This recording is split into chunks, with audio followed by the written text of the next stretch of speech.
On a night show, 2-bit huckster in a 5-bit suit, Jordan Peterson, spoke to former Israeli Prime Minister and ethnic cleansing Mr. Clean, Naftali Bennett, and it was all the shit show we hoped it would be. Plus, our government is working day and night to shred Medicaid and screw Americans every which way. So I guess you could say they're burning the candle at both ends, to ream us in both ends. God bless our public servants. All that and much more coming up right now.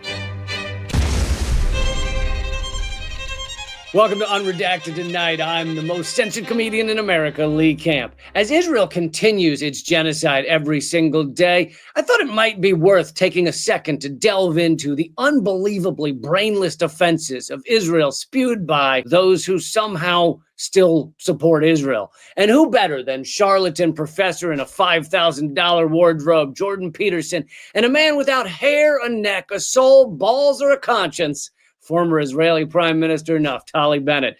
Put on your tall rain boots, kids, because we're going in. In the U.S., there's been widespread protests, especially on university campuses, but also spilling through the cities. It's a worldwide campaign. First of all, what's your sense of how those campaigns were organized and who's lurking behind the scenes there? Yes, why would there be a worldwide campaign to stop genocide? It must be a coordinated conspiracy of neo-Marxist and trans people.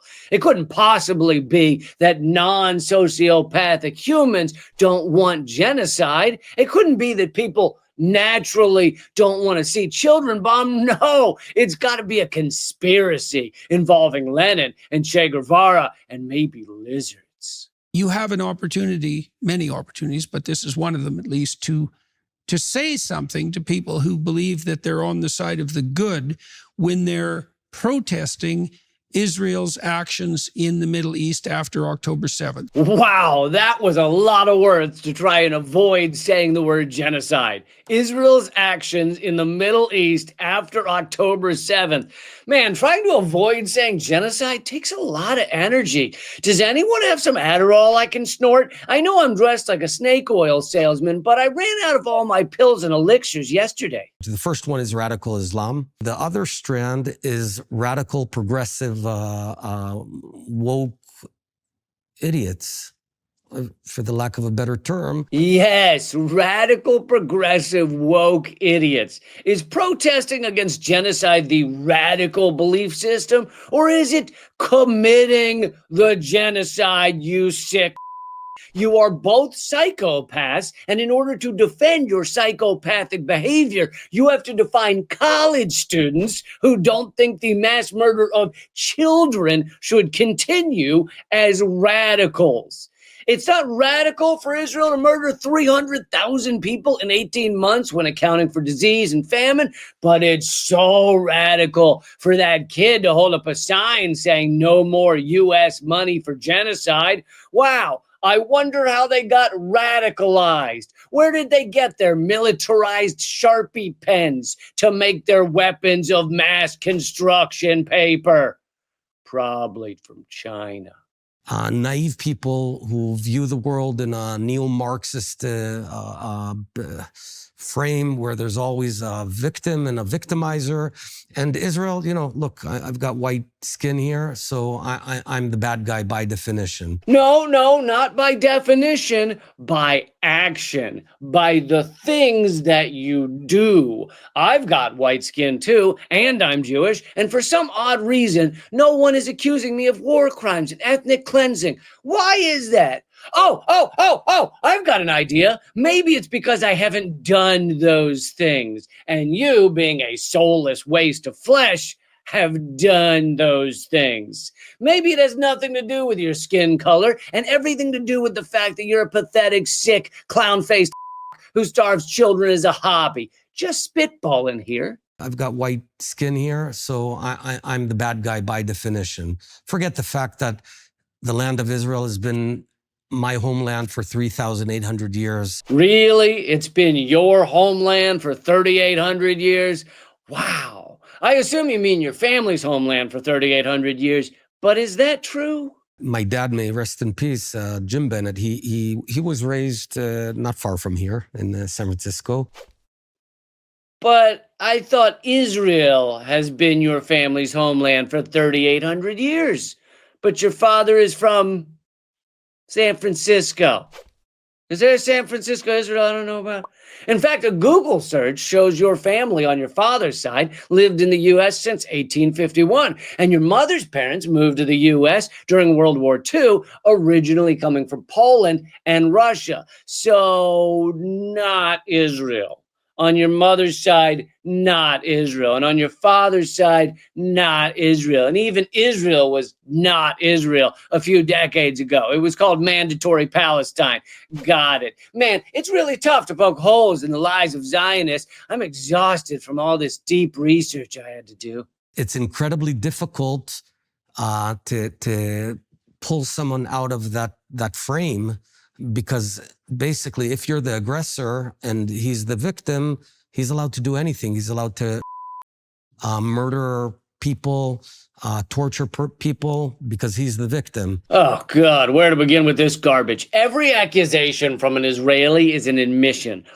Murder, torture, these are all things regularly done by the IDF to Palestinians. In fact, they've even tortured UN staff. And last year, 9 IDF soldiers were arrested in July for allegedly physically and sexually torturing Palestinian men. The soldiers were ultimately released because Israel remembered that they support sexual violence against Palestinians. So those soldiers aren't criminals, they're national heroes.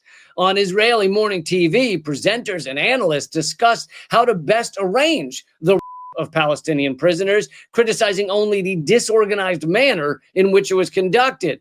Come on, guys, get your torture more organized. It's not called disorganized crime, now is it? But Naftali Bennett and his ballsack polisher, Jordan Peterson, want you to believe it's the Palestinians who are doing these heinous things. Also, should we take a moment to discuss why Bennett thinks the proper hand motion to make when talking about pulling someone out of a mindset is grabbing them by the hair like he's waterboarding them? Is this because waterboarding is close to his heart? Naftali Bennett would make the most horrifying mime to ever live. And lastly, did he actually admit Israel is the aggressor? If you're the aggressor, and he's the victim, he's allowed to do anything. But I thought Israel was the poor victim in all of this. I thought Israel was defending itself against the terrorist 3-year-olds in Gaza. Well, it's good to see this heartless lunatic admit Israel is the aggressor. Here's to small victories. Now let's get another schizophrenic history lesson from the former prime minister. Before the Jews came back home, beginning in the late 1800s, it was a desolate, barren, miserable land infested with mosquitoes and malaria. And as there was always Jewish presence, but it wasn't under Jewish governance. Hold on a second there, Skip. It was desolate and barren, which literally means no people there, which is kind of one of your main arguments for why the land could be stolen in 1948, because no one was there anyway. But then you say there were always Jews living there, but they were not the ones governing it. So if there's no one there, who exactly was governing it? Oh, perhaps all the people there. In fact, before mandatory Palestine became Israel, because 33 nations at the UN said so on a drunken bender, it had about 1.2 million Arabs living there.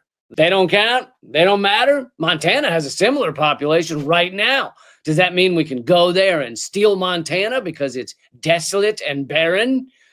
I mean, we did steal Montana from the Native Americans, but that was a while ago. Let's focus on your thing. Yeah, well, the victim-victimizer narrative is a very you pervasive. Tell me though, because tell me, why are so many people against Israel, and what can we do about it? You're the psychiatrist here. What can you do about it? Oh, I don't know. Stop genociding? That might be a good start. In fact, I'll make a list of 10 things you can do to help get the world to support Israel. Well, actually, it's just the word stop genociding written 10 times in a row. That would actually help a lot. Stop bombing hospitals and children and murdering journalists and aid workers and poets and academics and starving everyone and being all around sick. Maybe try that for a bit. See how it goes. See how it fits. This is like Jeffrey Dahmer mid-murder spree with blood dripping down his chin, going on TV and saying, what can I do to make you guys like me a little more? Why is everyone against poor Jeffy? It's not really fair. Let's see what genocide apologist and all-around fraudster Jordan Peterson has to add. I think part of it is the politics of envy. Jews are the perennially successful minority. The Jews became disproportionately successful, and that always happens. It always happens. And so then the issue is, well, what do you do with the disproportionately successful? And the response to that is twofold. You can be happy for the fact of their productivity and their success because they share their knowledge and their abilities with everyone around them, and the rising tide lifts all boats. Or you can decide that anybody who has more took it and is a thief and a crook. Yes, totally. It could be that, or it could be that Israel's committing a genocide that's been live streamed around the world. You clowns. Envy of these genocidal monsters. This is like asking why some slaves rebelled and killed their captors. It must be that they were envious. Not that they wanted their freedom at all. Not that they felt that they weren't someone's property. No, they just saw some baubles in the plantation house that they wanted. But I do love the budding bromance between these two. When one sociopath meets another and you can tell they just become fast friends. So cute. In this next moment, I want to show you Peterson accidentally admits that he finds it hard to have empathy for people who aren't him and his direct family, which kind of sums up his entire worldview. We're relatively insular by our psychology. You know, it's me, and then it's me and my family, and then it's me and my family and my community. That's and, right. Right. It's harder for us to extend that ethos of concern as people get more distal. Thanks for explaining your psychosis to us, Jordy. Most people may care more about their own family, but normal humans still have a deep empathy for innocent people being murdered and maimed, no matter how distant they are from us. Most people can't see a video of children killed by Israel and go, you know, I'll invite the former prime minister of Israel on my show to explain how tough it is to be a poor, brutal, apartheid state ethnic cleanser. I'll try to launder Israel's image a little to help them keep their mass slaughter going. But my hat is off to you, Jordy, for admitting you have one of the telltale signs of sociopathy, lack of empathy for other humans. Bennett seemed to realize that they were going down a bad path there, so he shifted back to how tough it is for poor Israel, which is the true victim. What do you think we can do?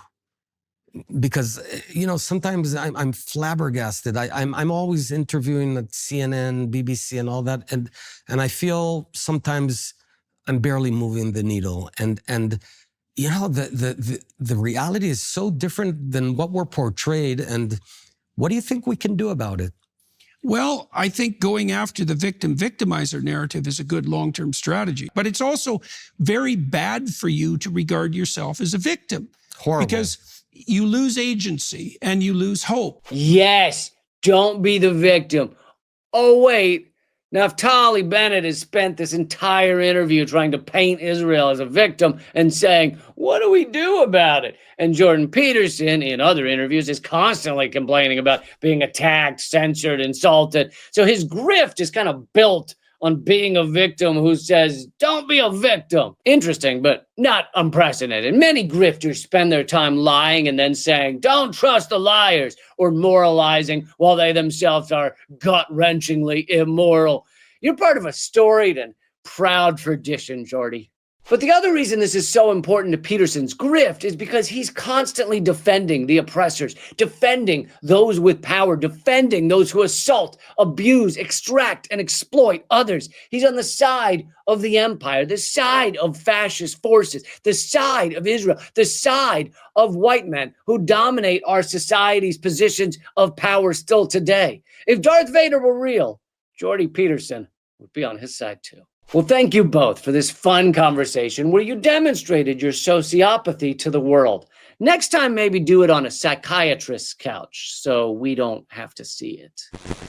Moving on, the Center of Budget and Policy Priorities says that under Trump's current big, beautiful bill, the cuts to Medicaid would take away health coverage and leave at least 8.6 million people uninsured. The bill would take Medicaid coverage away from people who can't document that they meet rigid, red tape-laden work requirements, putting 9.7 million to 14.4 million people at risk of losing Medicaid, meaning millions will lose health care coverage for supposedly not working, even though they actually are working harder than Zelensky does at trying to appear equipped to run a proxy war when his only qualification is a G.I. Joe Halloween costume that he wears every day. Of course, you could turn on any mainstream media right now and get some coverage about the attempted gutting of Medicaid. So let's get to the stuff they won't tell you. Epstein didn't kill himself! Oh, sorry, I meant the other stuff they won't tell you. Let's dig a little deeper in the layer cake. There's a secret equation behind this move against Medicaid, and in fact, it has to do with the move against Social Security and other aspects of the social safety net, which now has more holes in it than Courtney Love's fishnets. Here are the 11 secret points to the equation to gut Medicaid. Number one, everyone who uses Medicaid to cover their health care is low income, i.e. poor. That's who Medicaid is for. It's for those who need help the most. If you're rich and using Medicaid, you're a fraud, a douche, and insane all at once. Number two, the U.S. ruling elite have never felt poor people should live very long. You know, they don't generally say it out loud, but they view poor people as the collateral damage of capitalism. These twat bags think the poor die a little earlier, I get a tax break so I can buy a helicopter that I can then park on my yacht. Everyone wins, except the dead people, I suppose. But why should they be there? They aren't a yacht. Number three, a higher percentage of non-white people live in poverty in the U.S. For example, in 2023, 17.9% of black people living in the U.S. were living below the poverty line compared to 7.7% of white people. Number four, the U.S. ruling elite have never felt non-white people should live very long. I know this will shock a lot of you, but the U.S. oligarchs are still whiter than a snowy day at the Daily Wire, and they're racist and classist to boot. Sure, they've let go of most of the straight-up full frontal racism and just held on to the simple systemic racism. Thank goodness. We don't have separate water fountains anymore, but studies show you're still far less likely to get the first job interview if you just have a black-sounding name. But while you're on the way out after not getting that job, you can use the water fountain. There you go, little fella. Number five, gutting healthcare for poor people helps make sure those unwashed masses don't live very long. Right now, you might be thinking that's an unintentional side effect of gutting Medicaid and decreasing healthcare coverage. But it's about as unintentional as endless ads for pills accidentally causing people to get pills that they don't really need. As part of my daily prescription cocktail, I take 3 different pills to help with my period cramps. Number 6, the U.S. would likely have achieved universal health care in the early to mid-1900s, except for a movement led by a man named Friedrich Ludwig Hoffmann. Hoffmann was a German man, could you guess, who moved to America and became one of the main supporters of scientific racism. Scientific racism is basically the white supremacist belief that white people are better in all of the ways because science. Really good science. Number 7, Hoffman believed that by keeping healthcare away from black people, he could help ensure they would eventually die out. You know, because they were inferior at living, because science. So if you don't help them survive, they'll eventually just go away. If you're an optimist, you might be thinking right now, boy, this German dude is a lunatic, and I'm glad he's not around anymore, and I'm sure no one listened to his horrific ideas, and the United States moved ahead with universal free healthcare for all of our citizens, which we've had for 100 years. Number 8. Hoffman eventually became the vice president of Prudential Insurance, the largest insurance company in the nation at the time. And he became the face of the movement to stop universal health care. Almost everyone of that time citing stats about how bad universal health care would be and how it would cost way too much and cause all of the doctors to lose their mind. We can't keep up with all of this health care. They were all using Hoffman's bullshit numbers that he discovered deep in his ass. They were pulled out of his ass. Why? Because he was a racist lunatic. But America loves our racist lunatics. We love them so much, we often make them president. Number 9. Hoffman won. The U.S. to this day still does not have health care for all. And if we did, we wouldn't even need Medicaid and Medicare and health insurance companies, debt collectors. There'd be no medical debt. We would all live better lives. So certainly we can't do that. We'd rather take 100 paper cuts to our junk than do that. Instead, as of 2021, 20 million people, nearly 1 in 12 adults, owe medical debt. The SIPP survey suggests people in the United States owe at least $220 billion in medical debt. But what that number doesn't account for is how many people in the U.S. die or die prematurely because they can't afford to go to the doctor or can't afford to get the proper treatment. If you're rich and you get cancer, a team of 16 to 25 doctors will use every state-of-the-art treatment they can come up with to try and save your shitty rich life. They'll be working overtime, skipping their kids' baseball games just to try to help save that one CEO. But if you're poor, they'll send you home with a lollipop and a pat on the back. They'll give you a prescription that just says, positive thoughts. Help a lot. Take 2 positive thoughts and call me in the morning, winky face. Actually, don't call me in the morning. I'm playing 18 holes. I don't like to be interrupted. Number 10. Now, many in Congress are working to cut Medicaid for people who need it because, well, Congress is a bunch of greedy, racist, classist shitholes. Doesn't it say that on the plaque above the door, I think? Number 11. Therefore, if you're happy about so many people having their lives torn up over insane healthcare costs, remember to think Frederick Ludwig Hoffman and white supremacy. It's like a laundry detergent. To keep your country bright white, try white supremacy healthcare coverage, or lack of healthcare coverage. And here are your headlines from the future.